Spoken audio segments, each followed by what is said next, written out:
Eu trago uma palavra de Deus para a tua vida, uma palavra de ânimo, uma palavra de esperança.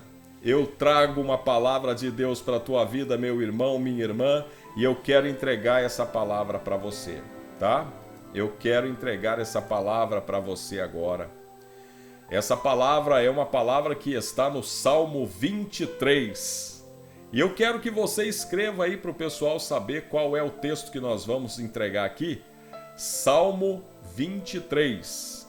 Escreve aí Salmo 23, tá? Escreve aí, por favor, Salmo 23. Salmo 23 é a nossa palavra. Escreve aí, por favor.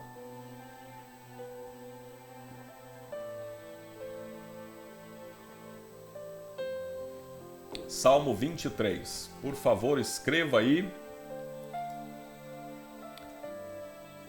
E a palavra de Deus vai ser uma palavra de provisão, cuidado, proteção e salvação. Eu creio que é isso que nós precisamos hoje, não é? Provisão de Deus. Quantas pessoas estão carentes e necessitadas de uma provisão de Deus, hein? Quantas pessoas estão precisando muito de uma provisão de Deus? Quantas pessoas estão carentes de proteção? Quantas pessoas estão necessitadas de cuidado? E também de salvação. A salvação que só Deus pode dar às nossas famílias, né? Eu quero apresentar para você então essa palavra e orar sobre essa palavra. Eu quero hoje, além de refletir nas palavras do Salmo 23, profetizar o cumprimento dessas palavras na tua vida, tá bom? Profetizar o cumprimento de cada uma dessas palavras aí na tua vida, tá ok? Então, o Salmo 23 é talvez um dos salmos mais famosos da Bíblia, né? Junto com o 91, o salmo mais famoso da Bíblia. Salmo 23 diz assim: O Senhor é o meu pastor, de nada terei falta. Em verdes pastagens me faz repousar e me conduz a águas tranquilas. Restaura-me o vigor, guia-me nas veredas da justiça, por amor do seu nome. Mesmo quando eu andar por um vale de trevas e morte, não temerei perigo algum, pois tu estás comigo. A tua vara e o teu cajado me protegem. Preparas um banquete para mim à vista dos meus inimigos. Tu me honras, ungindo a minha cabeça com óleo e fazendo transbordar o meu cálice. Sei que a bondade e a fidelidade me acompanharão todos os dias da minha vida, e voltarei à casa do Senhor enquanto eu viver. Quando eu olho para este salmo, eu gosto de pensar que esse salmo ele foi composto, ele foi escrito não pelo rei Davi, mas pelo jovem Davi. E é muito provável que tenha sido assim. É muito provável que este salmo tenha sido escrito antes do pequeno Davi se tornar o grande Davi, o grande rei Davi. Este salmo me parece que não fala do rei, mas fala daquele jovem pastor de ovelhas que precisava matar leões e ursos para proteger as suas ovelhas, o seu rebanho. E é interessante que esse Davi se assemelha muito mais a nós do que o rei Davi, não é? Você que precisa matar um leão por dia. E você que já está à frente. Você que mata um hoje e já deixa um amarrado para amanhã. Você que precisa enfrentar ursos para proteger os seus interesses, a sua família. Você certamente vai se assemelhar muito a esse rei Davi, a esse pastor Davi, não ao rei, né? Porque o rei, ele tem os seus súditos, os seus soldados, os seus guerreiros. De certa forma, o rei tem muita gente por ele. Seja por devoção, por amizade, por obediência, ou então por interesse. E eu diria que há muitos por interesse. É interessante que basta você ter alguma coisa na vida e você se cerca de amigos, não é? Você já percebeu essas pessoas que ficam ricas? Pessoas que ficam ricas, especialmente aquelas que ficam ricas assim do dia para a noite, né? Monta um negócio, dá certo, ganha muito dinheiro, ou faz qualquer outra coisa e consegue dinheiro. Você percebeu quantos amigos essas pessoas encontram? Amigos entre aspas, né? Mas aqueles que nada têm, aqueles que ainda estão no anonimato, aqueles que estão enfrentando leões e ursos, aqueles que estão lá no pasto, atrás das malhadas, atrás das ovelhas, essas pessoas não têm muitos amigos. Aqueles que estão labutando com a vida, essas pessoas não têm muitos amigos. Essas pessoas, muitas vezes, só têm a Deus a quem recorrer. Então, por isso que eu digo, o pastor Davi, ele se assemelha muito a nós que enfrentamos a luta do dia a dia, os problemas, as agruras, as tristezas, as adversidades. Nós que precisamos passar pelo vale da sombra da morte, muitas vezes, parece que a gente se identifica mais com esse pastor de ovelhas. Só que esse pastor, quando ele compõe esse salmo, inspirado pelo Espírito Santo, é claro, ele não fala dele. Ele usa o contexto do estilo de vida que ele leva, mas quando ele fala do pastor, não é dele que ele está falando. Ele está dizendo que o grande pastor é Deus. Por isso que ele começa dizendo: o Senhor é o meu pastor. E eu gosto dessa tradução da Bíblia NVI, a Nova Versão Internacional, que diz assim: o Senhor é o meu pastor, de nada terei falta. Isso faz mais sentido do que aquela outra versão que diz assim: o Senhor é o meu pastor e nada me faltará. Aquela versão, o Senhor é o meu pastor e nada me faltará, dá uma ideia de que quando você está na presença de Deus, você não tem falta de nada. Não vai acabar o seu dinheiro, não vai acabar a sua saúde, não vai acabar o seu relacionamento, e isso não é verdade. Isso não é verdade. Há muitos homens e mulheres de Deus que têm Deus como Senhor e pastor e que, no entanto, estão passando por crises. Talvez você seja uma pessoa assim, não é? Talvez você seja uma pessoa que é temente a Deus, que tem uma vida de devoção a Deus, no entanto, está lhe faltando recurso. Está lhe faltando dinheiro, sim, Senhor. Está lhe faltando saúde. Muitas vezes está lhe faltando a paz no seu coração, não é? Porque o que diz esse salmo, nessa tradução, quando diz o Senhor é o meu pastor, de nada terei falta, essa tradução ela nos dá uma ideia melhor do que o salmista está dizendo. Quando o salmista diz o Senhor é o meu pastor, de nada terei falta, ele não está dizendo que ele nunca vai ficar sem saúde, nunca vai ficar sem dinheiro, nunca vai ficar sem paz ou tranquilidade.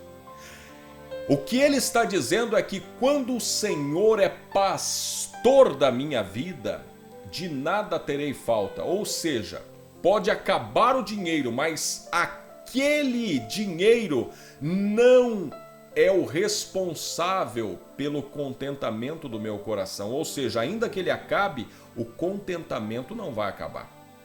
Porque o meu contentamento não está apoiado no dinheiro, mas no pastor. Quando ele diz, o Senhor é o meu pastor, de nada terei falta, ele pode até perder toda a sua saúde, como Jó ficou sem saúde, se coçando com um caco de telha, coçando as suas feridas. Mas Deus estava com ele. Ele ficou sem saúde, mas a saúde não lhe tirou o temor e o amor a Deus. A doença que veio não apagou a sua devoção a Deus. Ela não teve poder de fazer com que ele blasfemasse contra Deus. Você conhece a história de Jó, não conhece? Jó perdeu tudo. Seus amigos, seus filhos, seus bens, ficou sem nada. Mas em nenhum momento ele blasfemou contra Deus. Porque Deus era o seu pastor e de nada ele teve falta. O motivo, a alegria do coração dele não estava nos filhos, nem nos bens, nem nos amigos, nem em qualquer outra coisa senão em Deus. Eu fico imaginando que a devoção de Jó a Deus era tão grande, que realmente ele era um exemplo de homem temente a Deus. Porque é isso que Deus diz acerca dele. Quando Deus fala com Satanás, viste o meu servo Jó, homem justo e que se desvia do mal. Olha, uma pessoa, um ser humano, falar que você é justo é fácil. Porque qual é o conceito de justiça que ele tem? A justiça humana. Agora, Deus dizer que você é justo, ele tem um conceito muito mais elevado. É porque Jó tinha o Senhor como pastor. Por isso ele não tinha falta. As coisas se foram, mas o seu amor e a sua devoção a Deus permaneceu. Eu estou falando hoje com pessoas que talvez estejam passando por uma situação tal qual a de Jó. Perderam muito, perderam tanta coisa, mas não perderam a fé e não perderam a esperança. E não perderam a devoção a Deus. E a demonstração disso, a prova disso, é você estar aqui. Perdeu tanto, mas não perdeu o seu amor a Deus, não é? Não perdeu a confiança em Deus. E para você que perdeu tudo, mas não perdeu Deus, eu quero dizer que você tem tudo. Porque tem outros que têm tudo, mas não tem Deus. E estes é que não tem nada. Você que está na presença de Deus, você pode estar sem dinheiro, sem saúde, sem amigos, sem família. Mas se você tem Deus, você tem o suficiente para viver. Porque Deus é suficiente. É claro que Ele te dá a oportunidade de ter amigos, ter dinheiro, ter saúde e ter família. Mas isso é um presente. Não significa que é disso que você precisa para ser feliz. Especialmente porque você conhece pessoas que têm amigos, têm família, têm saúde, têm dinheiro e são infelizes, não são? Conhece ou não conhece? Hã? Você não conhece pessoas que têm amigos, têm família, têm dinheiro e têm saúde e são infelizes? Por quê? Porque o que nos garante a felicidade, o contentamento, a realização é Deus. É a presença de Deus no coração que nos dá condições de sermos felizes e abençoados.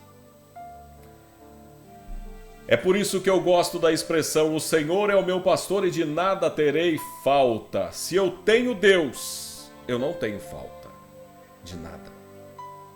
Podem me tirar tudo. Se eu tiver Deus, eu não terei falta. Mas eu gosto também da expressão: em verdes pastagens me faz repousar e me conduz a águas tranquilas. Essa expressão, ela nos fala de uma provisão que Deus dá aos seus filhos e filhas. De um cuidado que Deus tem com seus filhos e filhas. Eu estou falando com pessoas aqui que talvez hoje estejam passando por um deserto, um momento de escassez, um momento de dificuldade. Pessoas que estão talvez passando pela crise, pela luta, vida financeira destruída, falta emprego, falta negócio, falta recurso. Mas eu quero te dizer que Deus está trabalhando por você e vai tirar você dessa situação. Pode ficar tranquila, pode ficar tranquilo que Deus não está indiferente à sua luta. É que muitas vezes nós precisamos passar sim pelo deserto, pela dificuldade. Porque no deserto e na dificuldade Deus nos ensina coisas que no tempo da prosperidade, da abundância, nós não vamos aprender. Então Deus está, de alguma forma, ensinando algo para você. E eu gostaria que você parasse para refletir sobre o que eu vou dizer agora.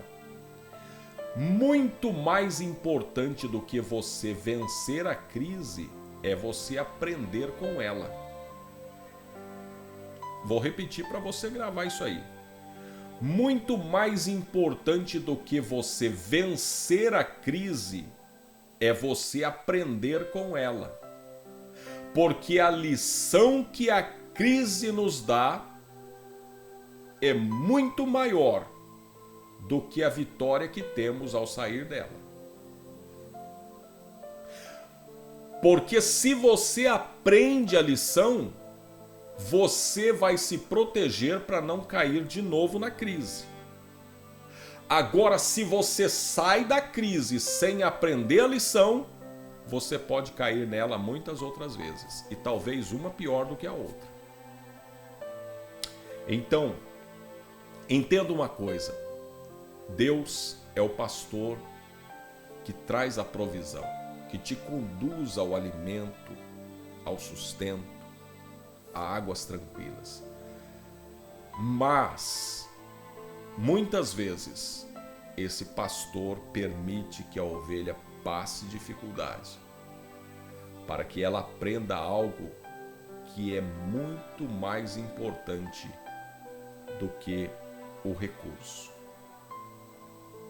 do que a provisão. Deus está ensinando.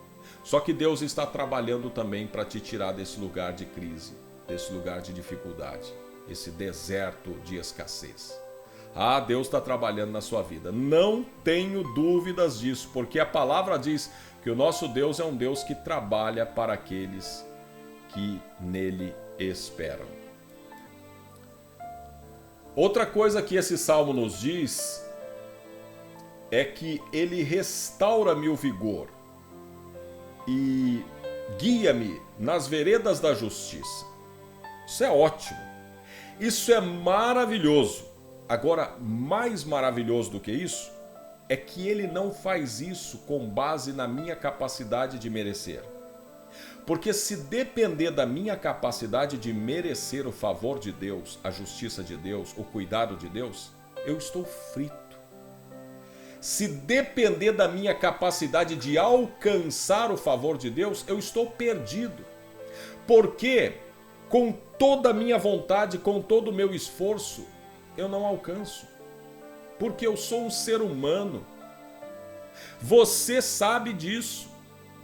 Quantas vezes você já tentou, quem sabe, fazer algo até mais simples, que é um regime, e você não consegue? Quantas vezes você já se matriculou numa academia para tentar adquirir a disciplina de fazer um exercício e você parou, você desistiu? Quantas vezes você diz, não, a partir de segunda-feira eu vou fazer isso e vai ser assim. Chegou a segunda, terça, quarta, quinta, sexta, sábado e nada. Então veja que para coisas muito mais simples nós não temos muitas vezes a capacidade de alcançar. Imagine alcançar o mérito de ter a justiça de Deus. Mas sabe o que é a parte maravilhosa? É que quando o salmista diz: restaura-me o vigor, guia-me nas veredas da justiça, ele completa dizendo assim: por amor do seu nome. É do seu nome. Não é por amor de mim, é pela minha capacidade. Não é pela minha capacidade, é pelo amor do nome dele. E aí eu posso ficar tranquilo e descansar na graça de Deus. Mesmo quando eu andar por um vale de trevas e de morte, não temerei perigo algum, pois tu estás comigo. A tua vara e o teu cajado me protegem. Olha, deixa eu dizer uma coisa para você. Essa expressão, embora muito linda e romântica, ela precisa ser entendida e compreendida na forma como o salmista está dizendo aqui. Tem muitas pessoas que dizem assim: olha, o Senhor me protege no vale da sombra da morte, eu não preciso ficar com medo, porque a vara dele, o cajado dele me confortam, me consolam. Tem gente que fala isso pensando numa coisa romântica, né? Muitas vezes não é romântico e não é belo assim. Muitas vezes Deus vai te pegar pela orelha e te trazer para perto dele. Muitas vezes Deus vai te passar uma rasteira. Não é por maldade, é porque você estava correndo a passos largos para o inferno, para a destruição. E Deus vai te passar uma rasteira, dizer: não, eu não vou te deixar correr para o inferno. Essa proteção de Deus, muitas vezes, meus irmãos, vem em situações que nós olhamos e não conseguimos ver que é um cuidado de Deus. Sabia? Mas é. A ovelha, às vezes, para poder vir para junto das demais, o pastor precisa catar aquele cajado que tem aquele arco, né? E arrastar ela pelo pescoço. Aí você entende por que você, às vezes, estava indo muito bem naquela situação e de repente deu tudo errado e você ficou sem nada ou aconteceu alguma coisa? Era Deus te livrando de algo que talvez podia destruir sua vida. Tem o testemunho de um pastor que eu acompanho e gosto muito dele, que provavelmente você conhece, que é o pastor Luciano Subirá, da comunidade Alcance.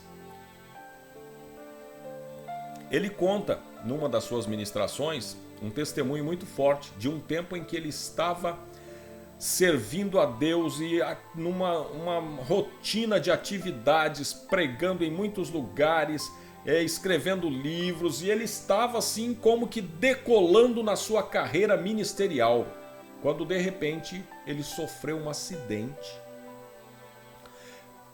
Ficou muito machucado, precisou de um bom tempo para reabilitar-se, perdeu material, enfim, um acidente terrível.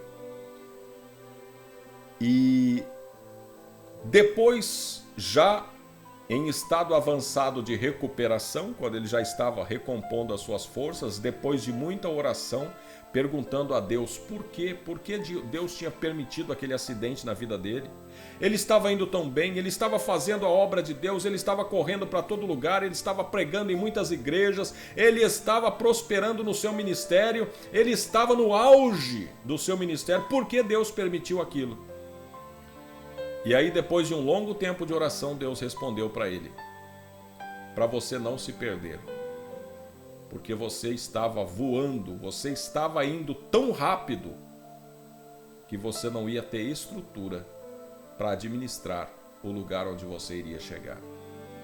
Então, eu permiti que você tivesse uma parada brusca, para então você ganhar maturidade, para você seguir a passos mais lentos, porém mais firmes, e não cair. E é verdade, meus irmãos. O que Deus fez na vida dele É o que ele tem feito na vida de muitos de nós. Às vezes as coisas começam a dar muito certo, a gente vai crescendo, com o tempo, de repente a gente cresce sem maturidade, ao ponto da gente transformar aquilo que é bênção numa maldição. De que forma que a gente faz isso? Construindo um ídolo.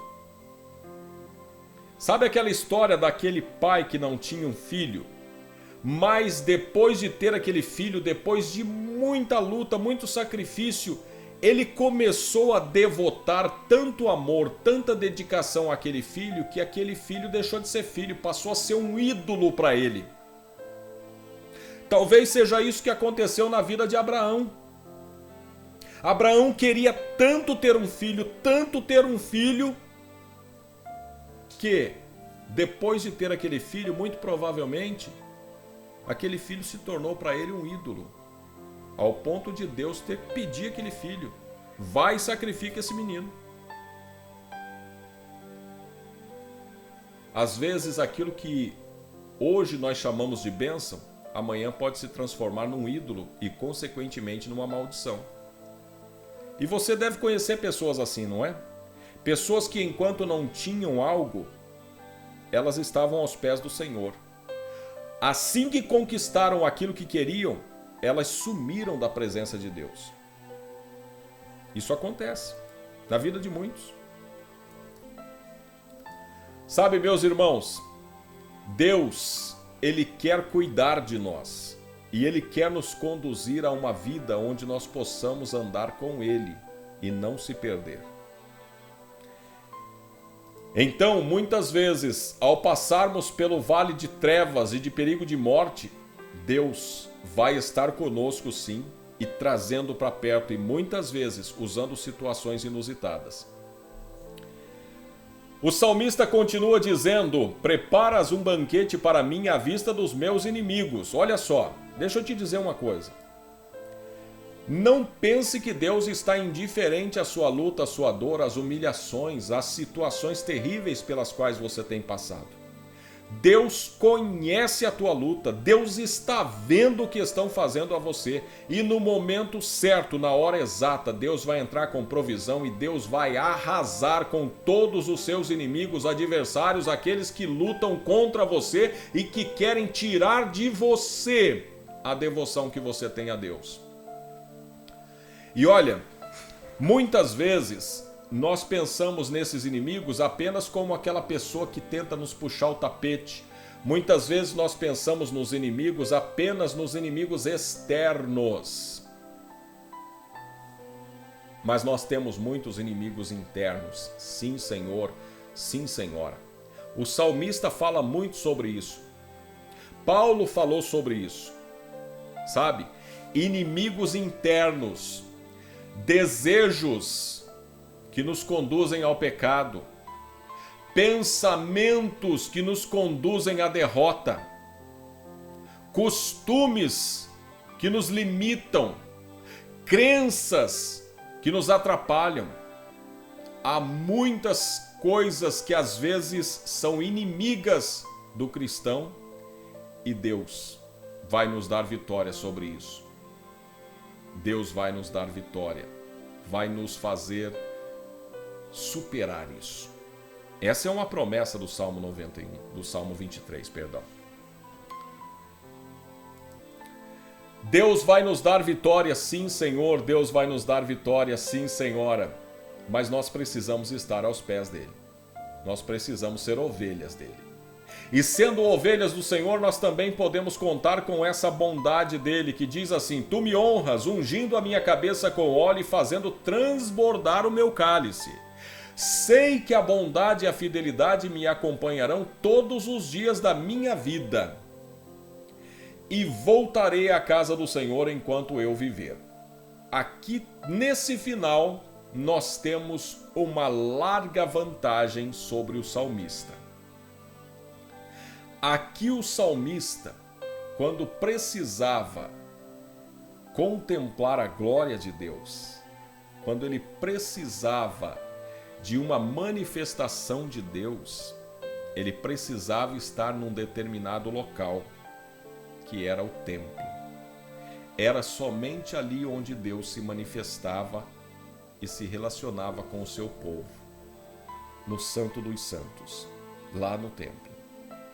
Então, para poder estar na presença de Deus, era necessário ele voltar à casa do Senhor, que era o templo. Eu e você temos uma grande vantagem. Sabe por quê?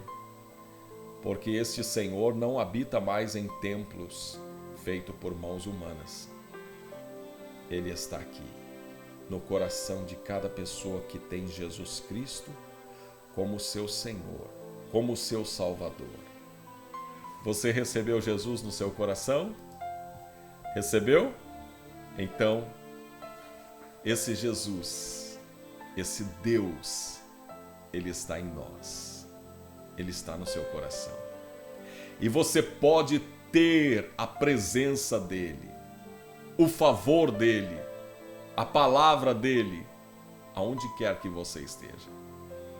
Do acordar ao se deitar, você pode se relacionar com ele. Você pode buscá-lo e você o encontrará. Essa é a promessa do próprio Deus que diz: buscar-me-eis e me achareis, quando me buscardes de todo o vosso coração. E eu quero convidar você nesse momento para buscar a Deus em oração. Quero convidar você para buscar a Deus em oração, mas você vai escrever uma frase aí, porque essa é a frase da nossa oração. Que frase é essa? O Senhor é o meu pastor. Escreva aí. Escreva agora nos comentários: o Senhor é o meu pastor. Escreva, por favor. O Senhor é o meu pastor.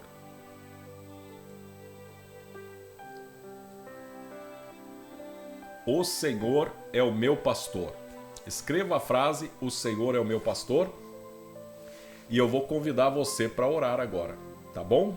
Vou convidar você para orar, tá? Enquanto nós preparamos a oração, eu agradeço você, meu irmão, você, minha irmã, que tem me ajudado com as suas doações. Muito obrigado a você que tem enviado suas doações ao Ministério Jesus Me Defenda. Que o Senhor te retribua, que o Senhor te abençoe, que o Senhor te prospere mais e mais e mais, tá? Eu quero fazer uma oração agora por você, pela sua casa, pela sua família, pelos seus entes queridos. E nessa oração eu vou profetizar a bênção de Deus e o cumprimento das palavras do Salmo 23 sobre a tua vida, sobre a tua casa. Eu vou pedir a Deus nessa oração que faça se cumprir as palavras do Salmo 23 sobre a tua vida, sobre a tua casa, sobre a tua família, tá bom? Vou pedir que Deus faça se cumprir na tua vida essas promessas do Salmo 23. Mas vai escrevendo nos comentários aí: o Senhor é o meu pastor. O Senhor é o meu pastor. Declare isso para o reino espiritual saber quem é o teu pastor, sabe? Porque o diabo quer que você seja uma ovelha desgarrada, rebelde, revoltada. O diabo quer que você caminhe só, para que você se perca pelo vale da sombra da morte. O inimigo quer destruir a sua vida. A palavra diz: o ladrão veio somente para roubar, matar e destruir. E ele começa destruindo pessoas que se acham suficientes e capazes de ter uma vida sem a necessidade de ter um pastor, de ter alguém que as conduza. Mas quando nós declaramos: o Senhor é o meu pastor, fica claro e evidente para ele que você não está só, que você tem um protetor, você tem um Senhor, você tem um pastor. Declare isso no reino espiritual: o Senhor é o meu pastor. Escreva aqui nos comentários: o Senhor é o meu pastor. Eu vou orar com você, meu irmão, minha irmã. Quero fazer uma oração aqui, invocando as bênçãos do Salmo 23 sobre a minha e sobre a tua vida, tá bom? Querido Deus, Pai maravilhoso, santo e poderoso, nessa hora santa e bendita de oração eu apresento a minha vida e a de meus irmãos. A vida de cada pessoa que ora comigo agora. A vida dessa pessoa que está desesperada, meu Pai, que não sabe mais o que fazer, onde recorrer. Eu peço, Senhor, visita essa pessoa agora.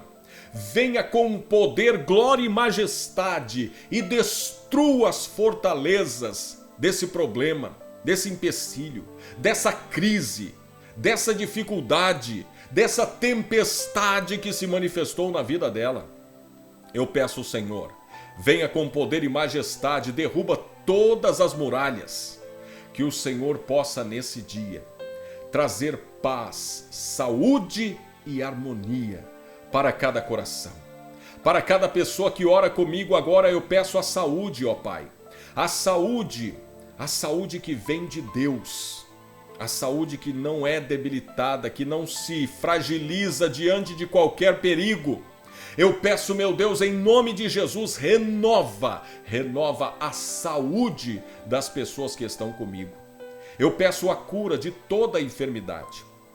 Senhor, toca nessa pessoa agora e vai curando a enfermidade nos ossos, aquele desvio de coluna que está causando dor e deixando essa pessoa sem poder trabalhar. Que o Senhor toque agora e coloque no lugar todos os ossos, todas as juntas. Senhor, cura os nervos. Senhor, em nome de Jesus, trabalha nas articulações. Senhor, eu peço a cura, ó Pai, nos ossos. Eu peço também a cura no sangue. Meu Deus, pessoas que estão sofrendo com reumatismo, com dores terríveis, eu peço, Senhor, cura. Cura o sangue dessa pessoa. Eu peço também a cura nos órgãos. Pessoas que tiveram um órgão comprometido. Meu Deus, faça um transplante espiritual. Que essa pessoa possa ter esse órgão renovado. Em nome de Jesus eu peço, Senhor. Vai agora nas UTIs, onde há pessoas lutando pela vida. Vai curando, Senhor, cada pessoa. Cura, meu Deus. Arranque-as desse lugar. Senhor, cura também as pessoas que estão nas enfermarias, nos centros de saúde. Vai curando, Senhor. Vai curando toda sorte de enfermidades. Levanta o paralítico da cadeira de rodas, dá vista aos cegos, faz o surdo ouvir, o mudo falar. Glorifica o teu nome operando milagres, meu Deus. Eu clamo em nome de Jesus Cristo. Visita cada enfermo, cada pessoa que está agora com uma dor, com um desconforto, que ao colocar a mão no local, na região da dor, ela sinta o calor, a presença do Espírito Santo, e que essa presença possa sarar, possa curar, possa retirar o nódulo, o cisto, o tumor, que essa pessoa agora recupere a saúde, recupere a visão. Essa pessoa que está perdendo a visão, uma enfermidade nos olhos, que ela seja agora curada, que ela recupere a sua visão. Recupere agora a capacidade de enxergar, que ela seja surpreendida por esse milagre agora e testemunhe aqui nos comentários para a honra e glória do Senhor. Eu peço, meu Deus, em nome de Jesus Cristo, também a cura para os relacionamentos. As muitas pessoas que estão aí num processo de divórcio, de separação, mas são pessoas que o Senhor uniu, são pessoas que o Senhor escreveu uma história para ser uma história de sucesso, mas por uma armadilha do diabo, por um trabalho, por uma situação, essas pessoas estão agora se divorciando, se separando. Em nome de Jesus eu clamo pela restauração, pela reconciliação. Faz um milagre nesse relacionamento, meu Deus. Opera um milagre nessa relação. Eu peço, Senhor, restaura o amor, a paixão, o afeto, o carinho, o respeito. Restaura o desejo de estarem juntos, de construir uma história. Ah, Senhor, liberta essas pessoas que estão no mundo das drogas, do álcool, e que por conta disso estão perdendo suas famílias. Liberta, meu Deus, do vício. Liberta, Senhor, do vício dos jogos, da pornografia. Liberta, Senhor, de tudo que é mal, que escraviza. Liberta, Senhor. Liberta essa pessoa dessa perturbação, dessa opressão, essa pessoa que sofre com vultos, vozes perturbando, assombrando a sua mente, dor de cabeça constante, uma inquietação, uma ansiedade demasiada. Liberta, Senhor, em nome de Jesus Cristo, liberta. Liberta essa pessoa agora. Liberta, meu Deus, em nome de Jesus. Eu peço, Senhor, restaura também a vida financeira dessas pessoas que estão desempregadas, endividadas, pessoas que estão vendo o seu negócio falir, pessoas que estão com falta de clientes, de oportunidades de negócios, de recursos, pessoas que estão atravessando uma terrível crise financeira. Eu peço, meu Deus, ajuda essas pessoas, abra as janelas dos céus e venha, ó Deus, derramar bênçãos sobre elas. Que elas tenham recursos, que elas tenham oportunidades, que elas tenham clientes, que elas consigam uma colocação no mercado de trabalho. Abre as portas, ó Deus. Abre as portas para essas pessoas. Eu peço, Senhor, a tua proteção sobre a vida de cada pessoa que me acompanha agora. E no nome de Jesus Cristo, Senhor, eu quero agora profetizar o cumprimento das bênçãos do Salmo 23. Eu profetizo hoje na tua vida, o Senhor muda a tua história. O Senhor é o teu pastor e você não terá falta. Não terá falta de paz. Não terá falta de harmonia, de compreensão, de entendimento e de alegria. Você não terá falta de recursos, não lhe faltará recursos.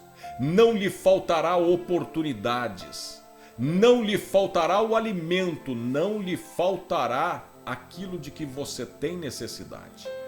Não lhe faltará o amor, não lhe faltará segurança e proteção. Não lhe faltará a ocasião para que você receba aquilo que precisa. Não lhe faltará socorro na hora da angústia. Não lhe faltará o vigor, o ânimo, a disposição. Não lhe faltará a amizade sincera. Não lhe faltará paz no coração. O Senhor é o teu pastor. De nada você terá falta. Ainda que te tirem tudo, você terá o Senhor, e com Ele você terá tudo. Eu profetizo que o Senhor vai trazer sobre a tua casa, sobre a tua vida, a provisão necessária, a tranquilidade necessária, a paz, a alegria, o contentamento, a satisfação. Eu profetizo que ainda que você tenha que passar pelo vale da sombra da morte, o temor não vai tirar a tua paz, porque o Senhor está contigo. O Senhor passa com você por esse lugar, seja qual for. Lugar de dor, de luta, de sofrimento, mas o Senhor estará contigo. Eu profetizo que o Senhor vai te dar vitória sobre os teus inimigos, sobre os teus adversários, sejam eles quais forem. E o Senhor vai trazer a bondade, a fidelidade para te acompanhar todos os dias na tua vida.